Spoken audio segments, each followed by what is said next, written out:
Hey guys, welcome back to Jason and Joni Builds. We're back in the shop today doing a few projects on the Bronco. But before we get started, Joni and I have been talking about doing something a little different at the end of each video called like a subscriber showcase. We have several of you guys have sent us pictures over the last year and a half, and we just thought it would be neat just to show some of you guys other people's projects and kind of what they're working on, because some really neat things out there, and maybe help you guys stay a little bit longer through the video.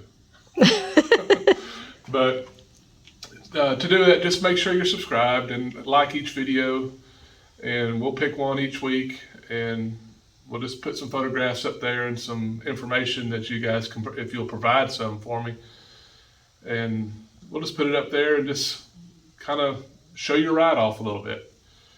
So we got one special today that we'll show you. Stick around and wait to see it. All right, so last week I ordered the perforated aluminum tread plate, and I ended up getting aluminum rather than steel because this was half the price for whatever reason. I figured aluminum would be much more.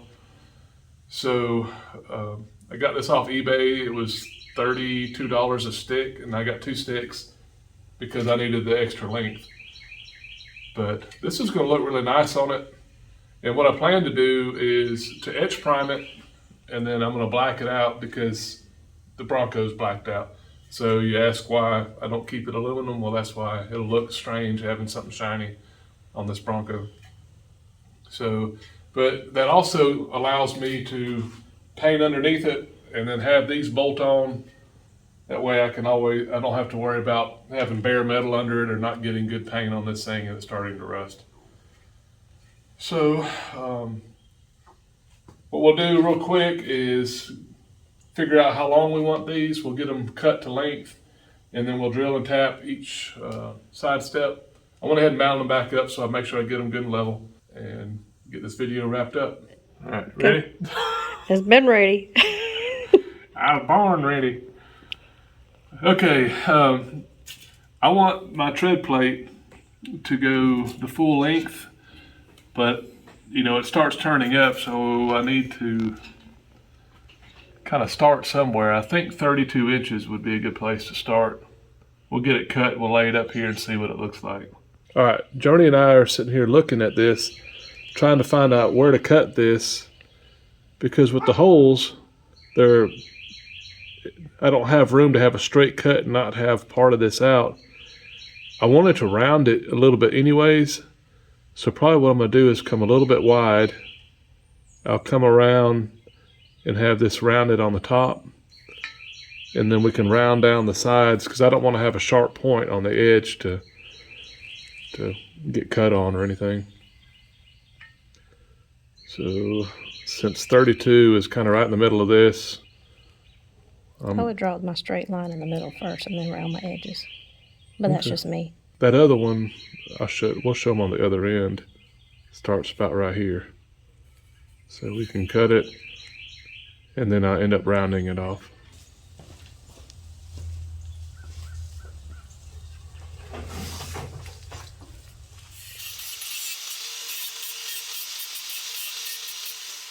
All right, so I just took a board and pushed this on. The idea of the channel is just a little bit smaller than this pipe, so it makes it a really good tight fit. What I want to do now is mark this. What I'll do is go ahead and drill it while it's in place.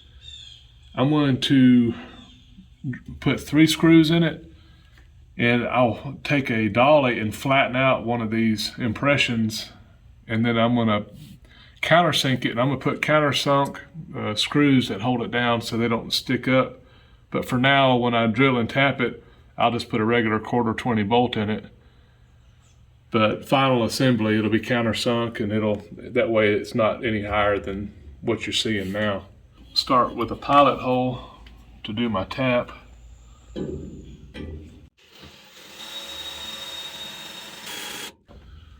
Maybe I'll start with a sharp bit. Because I didn't sound like you were getting anywhere. No,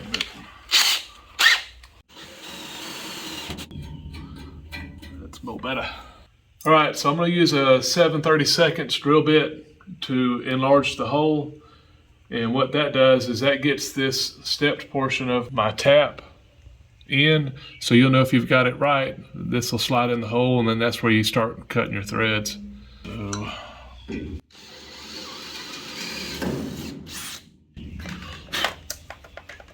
as you can see now, my tap has got a good start. But I can't use your typical tap tool because it's bars in the way, so I'm just using a small wrench that'll go on there.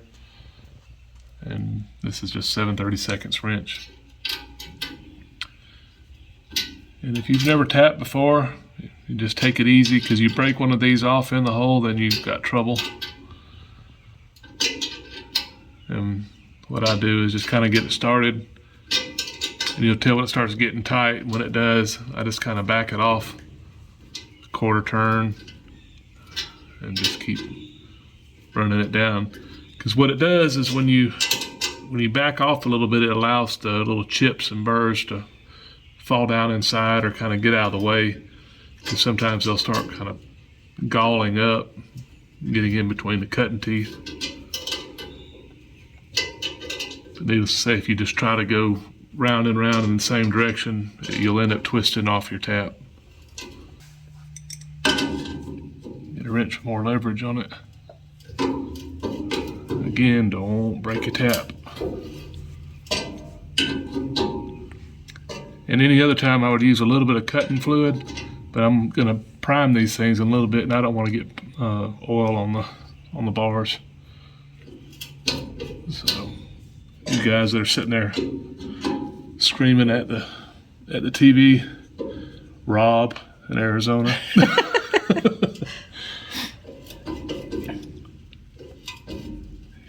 You wouldn't call out anybody, would No, he's my buddy. He kind of teases me sometimes. Hey man, you know if you did this? And I'm like, yeah. But no, he's a good sport. There it goes. We're through now. And then this is just a 1/4 bolt. And like I said, I'm gonna use a countersunk panhead type of bolt that I'll flatten out the divot or raised portion. I'll countersink it, and then we'll put that screw in it. But for now, at least I know that my thread's good. So what I want to do is move down these other 2 holes and repeat the same process. So I'm gonna use some pinstripe tape, and me and Joni are kind of going back and forth on how we want this to look. So this might be a little easier to have a visual, because what I want is to get this divot off.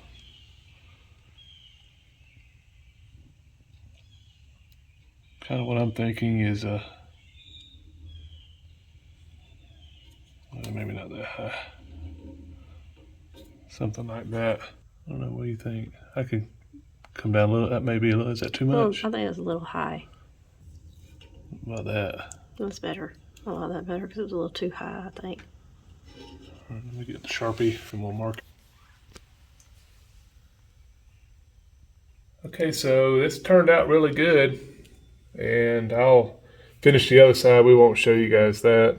This just kind of gets this finished, and we can get it primed now. But I'm really satisfied with these. I like the way they turned out. Hey guys, before we get into our subscriber showcase today, our very first one, I just wanted to show you the progress we've been making outside the camera and what you guys haven't been seeing. I've been doing a lot of blocking lately, and so it's hard to tell, but we've been blocking the side of the Bronco, our passenger side so far. So it's in its second block. It's getting pretty straight. There's a few spots still, and it's not going to be perfect. You know, it's going to be really nice, but you know, I know there's going to be a few spots that I won't ever be happy with, but it is what it is.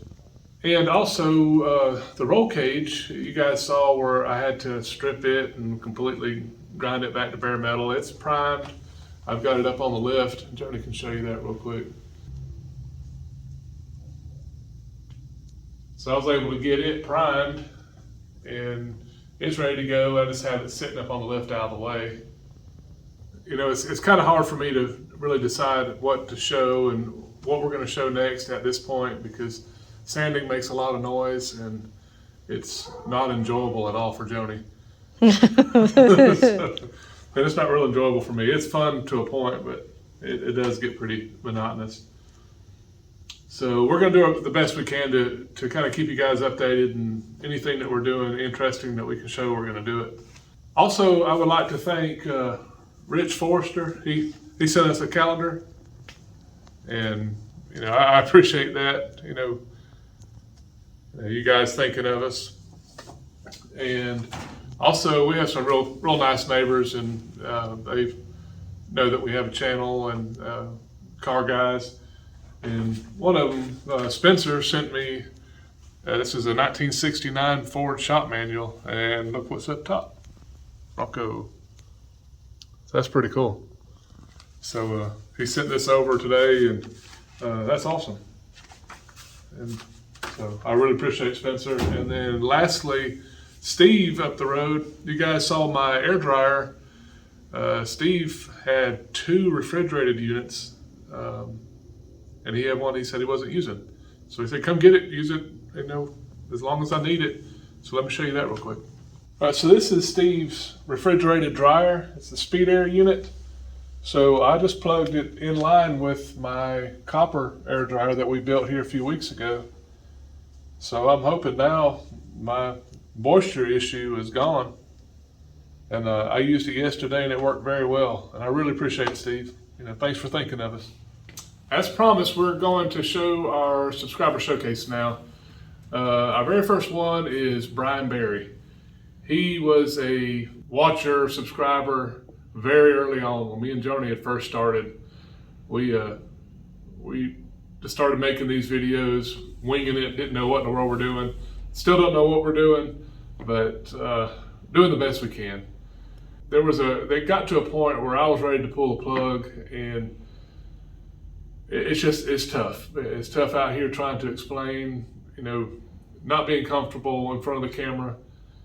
And, you know, he kind of encouraged us to continue on and that we had something to offer.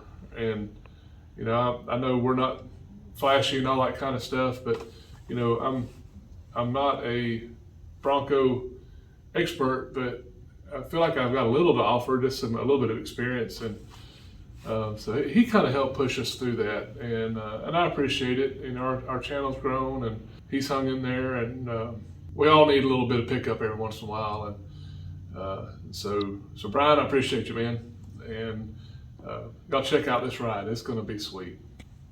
So guys, this first picture is Brian's 1977 Bronco as he bought it. It had been converted to a half cab, so looks pretty slick, just like it is. But you see him in this next picture where he had got a little ingenious and pulled the body with a cherry picker. So that's that's pretty cool. Here's his jig that he built. Boy, it's a outstanding looking unit. It's got adjustable legs on it, all steel. It's got a removable center section where he can set his cowl height. Man, that is nice. This next picture is showing where he's got the cowl height set. You know, he's getting everything squared up.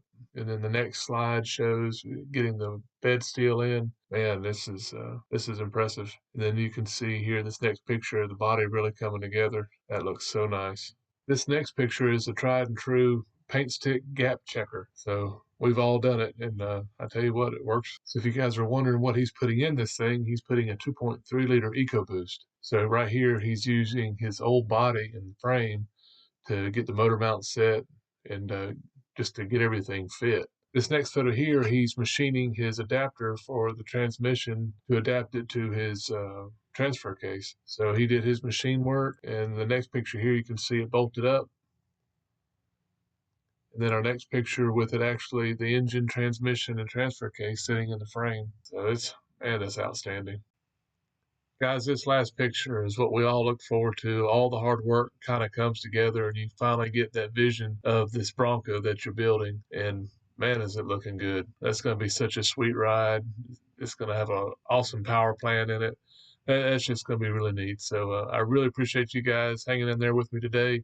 Brian, thank you. Can't wait to see this thing finished. If you guys want to see your rides on the subscriber showcase, just make sure you subscribe, like the video, and send us pictures and a description to jasonandjonibuilds@gmail.com. You guys take care. Thanks again for watching. See you on the next one. Bye.